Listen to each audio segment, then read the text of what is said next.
नमस्कार दोस्तों। आज एक विशेष वीडियो के साथ, विशेष इसलिए क्योंकि ऐसा एक क्षेत्र जो तकरीबन सबड्यूड है, या दूसरी तरह से ये कहेंगे जिसकी तरफ कोई विशेष ध्यान नहीं दिया जाता, ऐसे विषय के ऊपर हम बात करेंगे, and that is empowerment of women.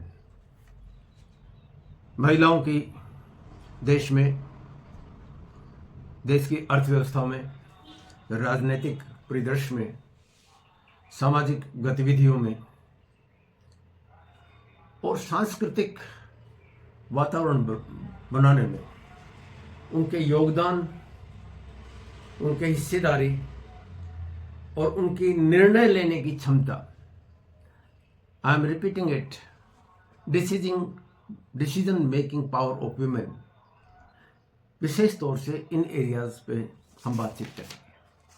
Public dominance में बहुत कुछ बोला जाएगा और मीडिया पे बड़ी ऊंची ऊंची बातें की जाएंगी, लेकिन धरातल पर कितना हो रहा है, कितना नहीं हो रहा है, ये बात भी आपके सामने आएगी। महिलाएं कुल जनसंख्या का लगभग 50% बनाती हैं, तो कम से कम 50% उनकी भागीदारी हर चीज में होनी चाहिए। क्या है एक बात। दूसरी बात, हमने डेमोक्रेसी रैली और डेमोक्रेटिक इंस्टीट्यूशंस में उनका जो प्लेस हो जाना चाहिए था, डेमोक्रेटिक इंस्टीट्यूशंस में क्या है। तीसरी बात, जो विश्वास, ट्रस्ट और क्रेडिबिलिटी और जो ताकत महिलाओं में आ जानी चाहिए थी, क्या आ गई? कुछ हुआ जरूर है, लेकिन बहुत कुछ होना बाकी है। मैं मूल रूप से इस विषय के बिल्कुल सेंटर पे रहते हुए बातें आगे बढ़ाना चाहूंगा। 3-4 ऐसे फैक्टर्स हैं, अगर वो डाल दिए जाएं तो महिलाएं अपने आप सशक्त हो जाएंगी। कार्ल मार्क्स की एक थ्योरी में एक लाइन बड़ी इंपॉर्टेंट आती है, it is the economy that determines the history. सबसे बड़ी ताकत है वो पैसा होती है, यानी अर्थव्यवस्था में भागीदारी। मैं प्रणाम करता हूं संविधान के बनाने वालों को, जिन्होंने महिलाओं के अधिकारों में विशेष तौर से प्रॉपर्टी राइट्स डाल दिया। प्रॉपर्टी राइट, और इसमें स्वामित्व का अधिकार, ये बहुत बड़ा अधिकार दे दिया। मैं बहुत ज्यादा हिस्ट्री में नहीं जाना चाहूंगा, लेकिन आप ये देखिए, आजादी से पहले प्रॉपर्टी में महिलाओं के नाम से कितनी प्रॉपर्टी थी, और वंचित वर्ग में या शोषित वर्ग में या विधवा जो औरतें हो जाती थी, उनके तो राइट्स ही नहीं थे। दूसरी जो ताकत आती है वो राजनीतिक है। 50% पॉपुलेशन है तो 50% औरतों के लिए पार्लियामेंट में, लोकसभा में, राज्यसभा में और असेंबलीज में, डिस्ट्रिक्ट लेवल के ऊपर जो बनी हुई बॉडीज हैं वहां पर, और पंचायती राज में और म्युनिसिपल कमेटी में, यानी local bodies, district level, state assembly, parliament में 50% भागीदारी औरतों की होनी चाहिए। 3-4 ये पहले से कनेक्टेड है। जितने भी आपके एंटरप्राइज हैं, एंटरप्रेन्योर हैं, कंपनी है, कॉरपोरेट है, और सीधे सीधे बोलो ना, बैंक से जितना लोन मिलता है उसमें से आधा महिलाओं के नाम से होना चाहिए। यहां बीच में एक छोटी सी बात मैं और करना चाहूंगा। जितने भी पिछले 15 साल को रिकॉर्ड देख लीजिए, जितने भी बड़े बड़े बैंक फ्रॉड हुए हैं और जो लोग लेकर पैसा भाग गए हैं और जिनका पैसा कर्जा माफ कर दिया है, जिन्होंने लोन लेकर भुगताया नहीं है एनपीए, उनमें बहुत ही कम परसेंटेज, 5% से भी नीचे कम महिलाएं होंगी। इसका मतलब ये फर्क है ईमानदारी का और ईमानदारी नहीं होने का। या मैं बेईमानी नहीं कह रहा हूं, अच्छा नहीं लगता। आगे बढ़े। 3 लेवल पे महिलाओं को, पुरुषों को भी हम बांटते हैं,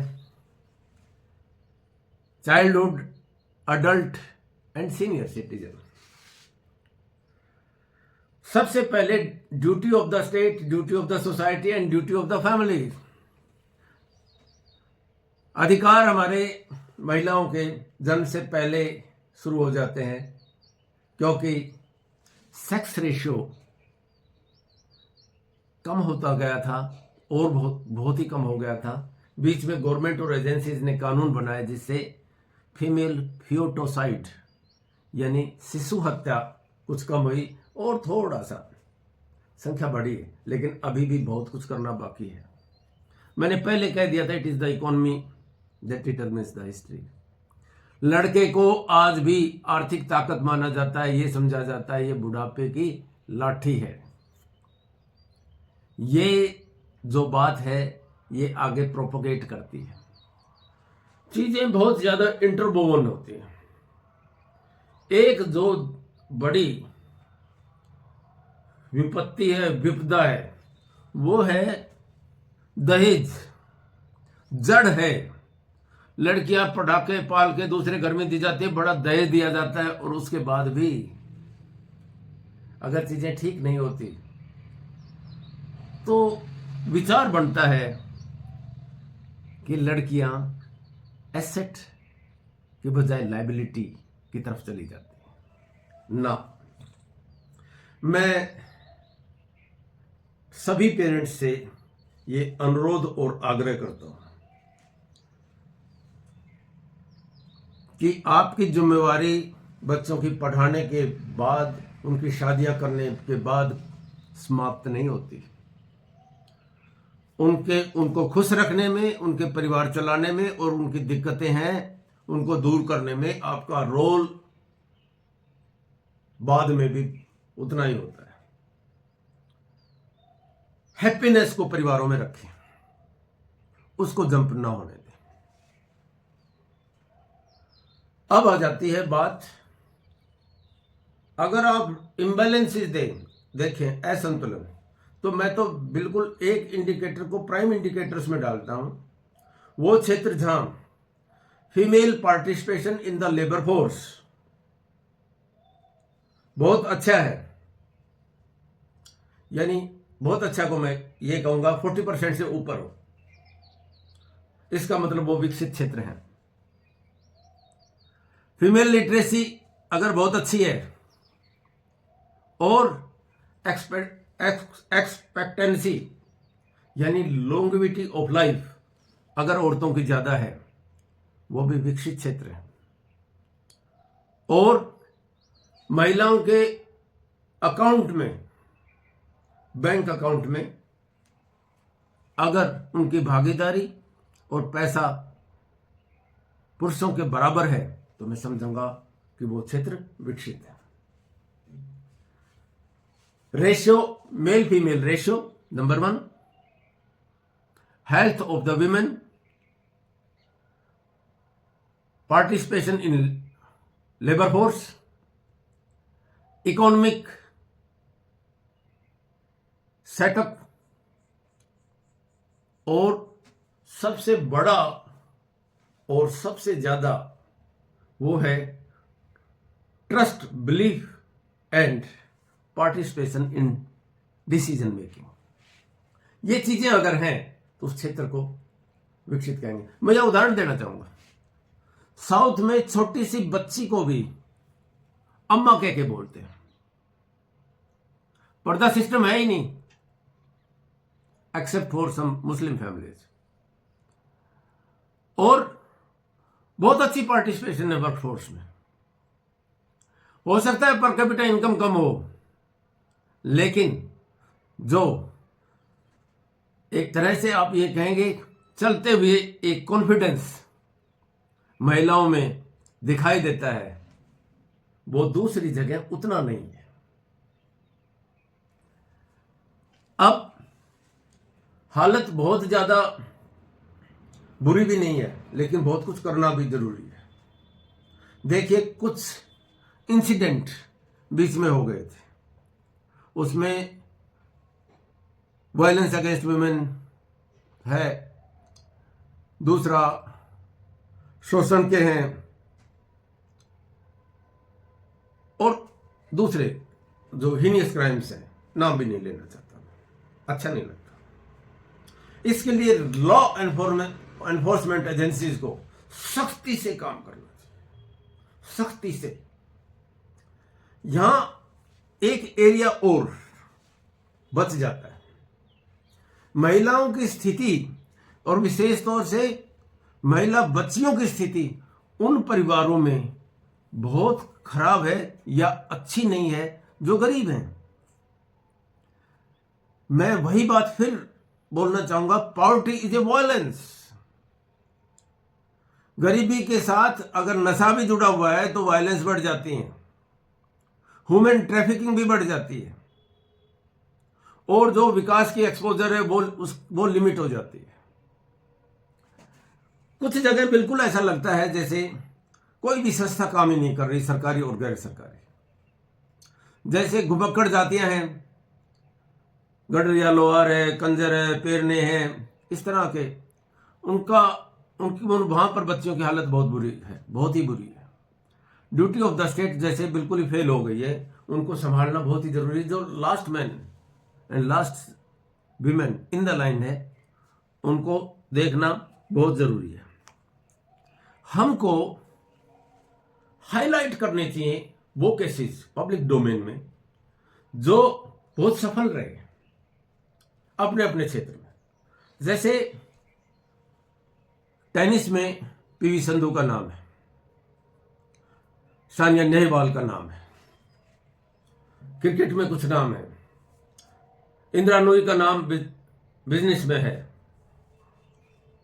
सुधा कृष्णमूर्ति का नाम है। इस तरह के नाम बच्चे बच्चे की जुबान पे होने चाहिए कि हम भी किसी से कम नहीं। और ये दो ऐसे क्षेत्र जिनकी जिम्मेवारी बहुत बड़ी है, और सबसे ज्यादा गैर जिम्मेवार मुझे वही नजर आए। एक तो ये मास कम्युनिकेशन के लिए मास मीडिया, जो न्यूज के साथ ढोलक भी बजा के न्यूज को पढ़ते हैं तमतमाते हुए, वो जरा ध्यान दें। और एक जो फिल्म्स, सीरियल सोशल मीडिया पे डालते हैं, वो भी ध्यान दें। वो ऐसी चीजों को पॉजिटिव एंगल से दिखाएं। महिला संघर्ष कर रही है तो एंड उसका एक पॉजिटिव ले जाएं, उसको सक्सेसफुल दिखाएं। लड़कियां जो संघर्ष कर रही हैं, चाहे किसी तरह के निर्णय लेने में हो, उनको आप लेते हो और हिंसा का शिकार दिखा देते हो। गलत भाषा का प्रयोग बहुत ज्यादा दिखाया जाता है। ये बंद करो, अपनी जिम्मेवारियों को समझो। ये दिखाओ कि किस तरह से संघर्ष करते हुए एक लड़की कितनी ऊंचाई तक गई है। ये होती है स्टोरीज। ये सड़क छाप भाषा है, ये समाज को बहुत बर्बाद करती है, क्योंकि वहां का जो ऑडियंस है, हमारा ऑडियंस है, एक तो पहले ही उनके दिमाग के ऊपर खुरमे डाल दिए हैं। जब खुरमे डालते हैं तो खरमू पैदा होते हैं। जिस तरह से सारे देश को एक मंडी और जलसा घर बना रखा है, इस तरह से चीजें नहीं सुधरेंगी। जमीन पे काम करो। गवर्नमेंट की ड्यूटी है। क्या महिलाओं की अलग से एम्स खोली? क्या महिलाओं के लिए अलग से लॉ कॉलेज खोल रखे हैं? क्या इंजीनियरिंग कॉलेज इंडिपेंडेंटली आईआईटी महिलाओं के लिए है? क्या इंडियन इंस्टीट्यूट ऑफ साइंस महिलाओं के लिए अलग से बनाए? 4 पैसे रेवड़ियों के लिए बांट लिए। जिस तरह से सत्ता पे काबिज होने के लिए। यह महिला सशक्तिकरण नहीं है। जमीन पे काम करो, दिखाई देना चाहिए। हमारी जुडिशरी में 50% महिलाओं को रिजर्वेशन क्यों नहीं दी जाती? ताकत तो वहां से आएगी। पार्लियामेंट में 50% रिजर्वेशन क्यों नहीं दी जाती? ताकत तो वहां से आएगी। पंचायती राज में सरपंच बनती है, ताकत उसका हस्बैंड सरपंच बन जाते हैं। धरातल पे एक जगह तो यह हुआ, सपति सरपंच का घरवाला ले रहा था। बैंक में लोन देते हो 50%, वहां पे क्यों नहीं कर देते महिलाओं के लिए? कौशल विकास में बहुत ज्यादा इन्वेस्टमेंट की जरूरत है। और दिखाई देना चाहिए। जो वितरण होते हैं, इनाम होते हैं, पारितोषिक होते हैं, वहां पर दिखाओ कि हम काम कर रहे हैं। और जो अच्छे मॉडल्स हैं, दूसरे देशों के अच्छे मॉडल हैं, हमारी स्टेट्स में जो अच्छे काम हो रहे हैं उनके मॉडल्स को फॉलो करो। हमारे बराबर में चाइना नजर आता है और उनकी पार्टिसिपेशन देखिए स्पोर्ट्स में, कॉर्पोरेट में देख लीजिए। सबक ले लेना चाहिए। और एक बहुत पब्लिक मैन अगर कोई अपराध कर देता है और वो अनपनिश जाता है तो बहुत गलत संदेश जाते हैं।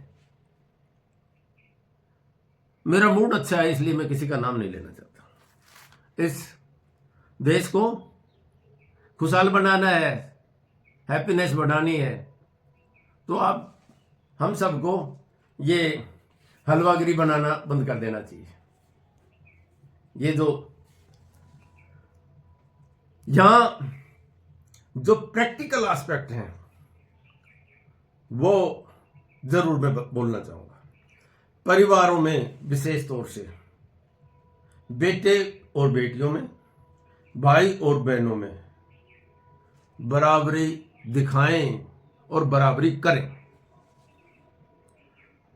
शिक्षा देने में और आर्थिक लाभ पहुंचाने में इक्वलिटी करें। रोजगार के अवसर सरकारी और गैर सरकारी क्षेत्रों में बराबर के पैदा करें और दिखाई भी देना चाहिए कि काम हो रहा है। और रेगुलेटरी बॉडीज हैं उनमें महिलाओं की पार्टिसिपेशन बहुत ही ज्यादा बढ़ा दें। यहां जो अच्छा साहित्य है महिलाओं का, उसका लाइब्रेरी में पहुंचाएं और उसका वितरण संस्थाओं में करवाएं ताकि लोगों की चेतना बढ़े।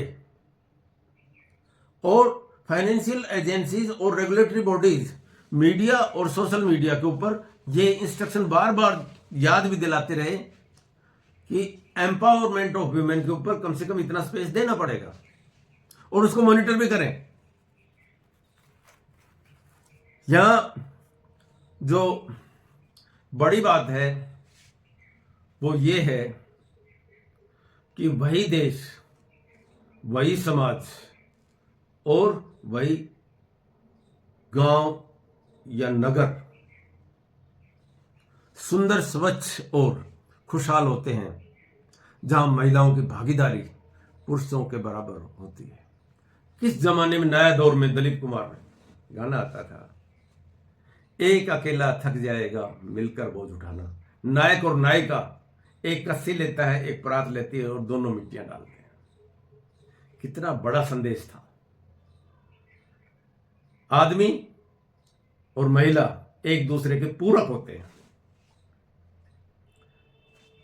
अपने अपने दोनों के प्राकृतिक जो फंक्शंस हैं वो अलग अलग हैं, जिनमें कहीं पर भी कोई भी ऐसी बात नहीं है जिससे कॉम्प्लेक्सिटी पैदा करनी चाहिए। आदमी और महिला हमारे समाज के दो बराबर के पहिए हैं, परिवार के भी, और इनकी ट्यूनिंग बहुत जरूरी है।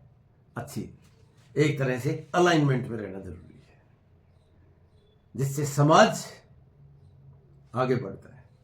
1970 के दशक में हमारी महिला प्रधानमंत्री बन गई थी। देखिए, एशिया में उदाहरण दिया जाता था। हम 2 कदम, 4 कदम, 6 कदम धीरे धीरे आगे, जिसको कहेंगे पीसफुल ट्रांसफॉर्मेशन के साथ आगे बढ़ जरूर रहे हैं, लेकिन रुकना नहीं है। हम स्वच्छ, सुंदर और शालीन समाज बनाते हैं। हमारा देश खुशहाल होगा उस समय जब महिलाएं खुश होंगी, सशक्त होंगी। जय हिंद।